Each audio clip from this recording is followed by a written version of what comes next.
یا وہ کوئی شخص ہو جسے اپوائنٹ کیا گیا، اس نے حلف اٹھایا ہے غیر جانبداری کا، اور اگر وہ اس حلف کی خلاف ورزی کرتا ہے تو پاکستان تحریک انصاف جو پہلا کام کرے گی اقتدار میں آتے ساتھ کہ ان لوگوں کو جو ڈیموکریٹک ڈسپنسیشن یعنی جمہوری عمل کے اندر مداخلت کریں گے، لوگوں پر اثر انداز ہونے کی کوشش کریں گے ایڈمنسٹریشن کے ذریعے پردہ یا پس پردہ، تو ان کے خلاف آرٹیکل 6 کا مقدمہ بنایا جائے گا اور سیڈیشن کے چارجز لگائے جائیں گے، غداری کا مقدمہ بنایا جائے گا، اور ہم تب تک اپنے گھروں میں نہیں بیٹھیں گے جب تک ان لوگوں کی مثال نہ بنا دی جائے، تاکہ آنے والی نسلوں میں کوئی ہمت نہ کر سکے کہ عوام کا مینڈیٹ یعنی کہ جو عوام کا مقدس فریضہ ہے ووٹ دینا، اس کے اندر کسی مائی کے لال کی جرت نہیں ہوئے گی کہ اس پہ وہ اثر انداز ہو سکے۔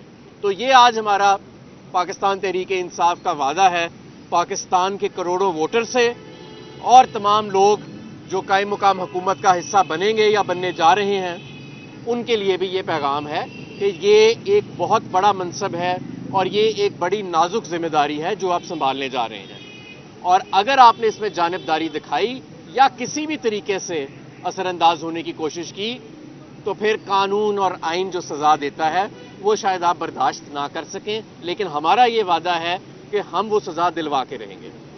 دوسری چیز، پاکستان آج ایک معاشی بحران کا سامنا کر رہا ہے، اس میں سب کو پتہ ہے۔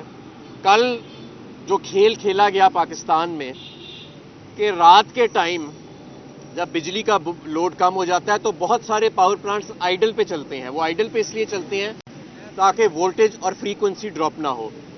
خرم دستگیر صاحب کے حکم پہ ان پلانٹس کو بند کیا گیا اور پورے پاکستان کو اندھیروں میں ڈبو دیا گیا، کیونکہ جب دوبارہ چلانے کا ٹائم آیا، جب وہ پلانٹس کو بند کیا گیا، وولٹیج اور فریکوینسی گر گئی، اور دوبارہ جب اس کو ریوائیو کیا گیا تو ریوائیو کرنے کے اندر 24 گھنٹے لگ گئے۔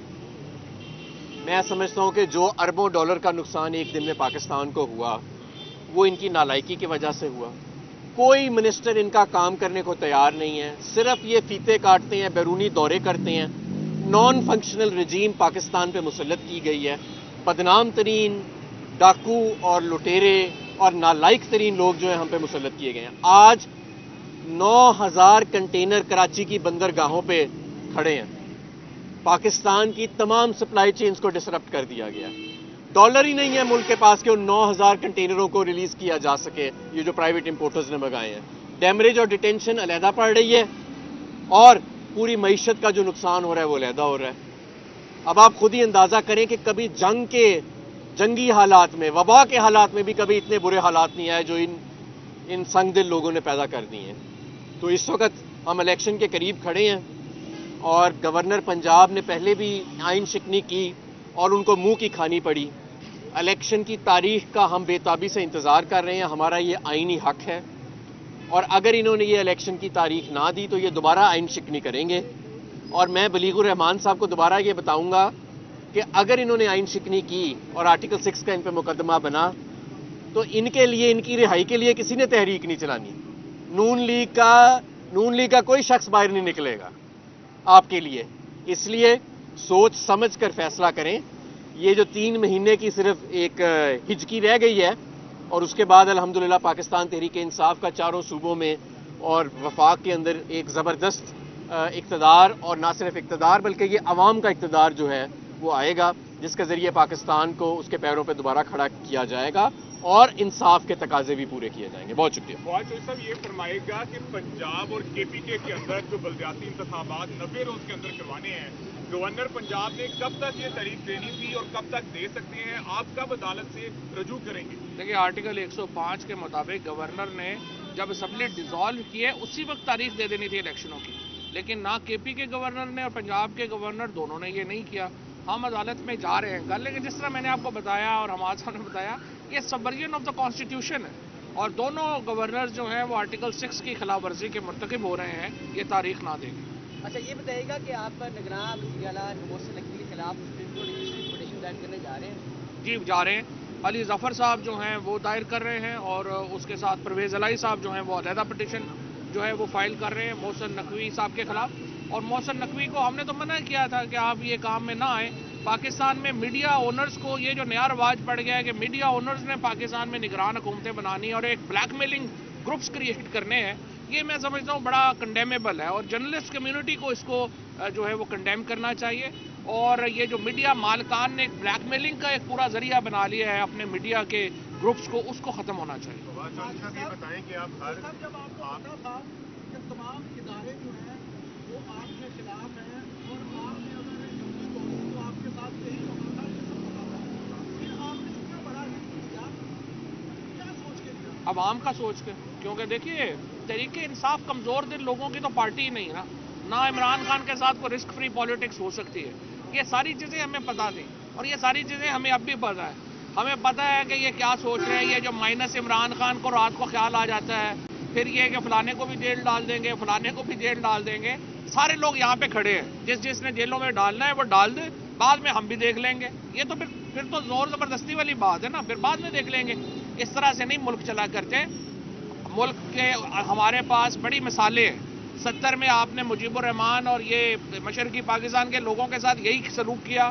71 میں آپ کو پاکستان علیحدہ ہوتا ہوا نظر آیا. آپ نے بلوچستان میں آگ لگا دی، آپ نے خیبر پختونخوا میں آگ لگا دی. یہ عمران خان ہی صرف پاکستان کی یکجہتی کو اس وقت علامت ہے.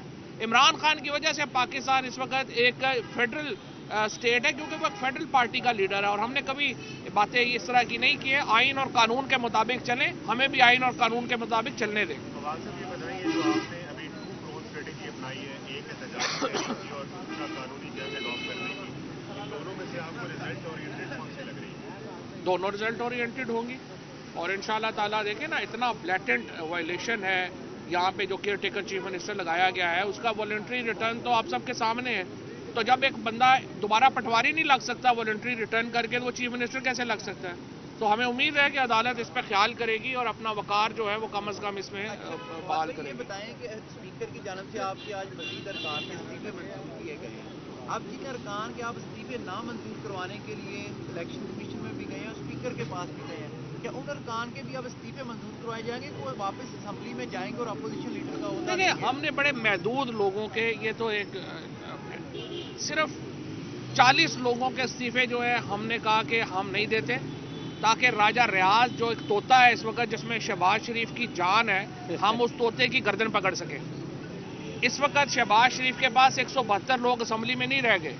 پریزیڈنٹ انہیں اعتماد کے ووٹ کا کہتا ہے تو ان کی ڈیپینڈنس ہمارے لوٹوں پر ہے کہ لوٹے جو ہیں آ کے اس کو ووٹ دیں اور وہ پرائم منسٹر رہ جائیں. اب یہ لوٹوں کو بچانے کے لیے انہوں نے پاکستان میں 127 لوگوں کے استعفے منظور کیے ہیں، صرف 19 لوٹوں کو بچانے کے لیے. لہٰذا اس کو جو ہے وہ ہم نے جو ہے وہ کرنا تھا، اور محدود تعداد میں تھے. ہمیں کوئی اس اسمبلی میں جانے کا شوق نہیں ہے. Thank you. فواد بھائی صرف 2 منٹ، ہم آپ یہاں سائڈ پہ ہاں سائڈ پہ